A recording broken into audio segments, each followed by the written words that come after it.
ಚಿನ್ನಮ್ಮ ಸಾಕ ಬಂಗಾರ ಬೂವ ಸಾಕ ಮಗನೇ. ಯಾರೋ ಬೇಯಿಸಿದ್ಲು ಇದು ಅಮ್ಮನ ಮತ್ತೆ ಚಿಕ್ಕ ಚಿಕ್ಕ ಮರಿಗಳನ್ನ ಕಣ್ಣೇ ಬಿಟ್ಟಿಲ್ಲ ಅಂತ ಮರಿಗಳನ್ನ ಕರ್ಕೊಂಡ್ಬಂದು ರೋಡಲ್ಲಿ ಬಿಟ್ಬಿಟ್ಟೋಗಿದ್ದಾರೆ. ಪಾಪ 6 ಮರಿ ನೋಡಿ ಹೇಗಿದೆ. ಎಂತ ಮನುಷ್ಯತ್ವ ಇಲ್ಲ ಜನಗಳು. ಹೆಂಗ್ ತಾನೇ ಮನ್ಸು ಬರುತ್ತೆ ಈ ತರ ಕೆಲಸ ಮಾಡೋದಕ್ಕೆ. ಓನು ಬಂಗಾರ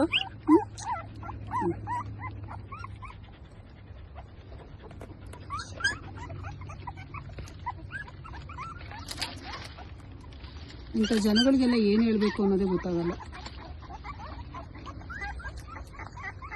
ಬಂಗಾರ ಹಾಕು ಮಗನ ಅಲ್ಲೋಗಿ ಪಚ್ಕೊಂಡಿದ್ಯಾ ಬೈಲಿ. ಪಪ್ಪೆ ಹೇಳ್ತಾ ಇತ್ತು ಬೈಲ್ ಚಿನ್ನು ಚಿನ್ನು ಬಾಯಲ್ಲಿ ಪಪ್ಪೆ ಹೇಳ್ತಾ ಇತ್ತು ನೋಡು ಪಾಪ. ಬಾಯ್ ಬಂಗಾರಿ ನೋಡಿಲಿ.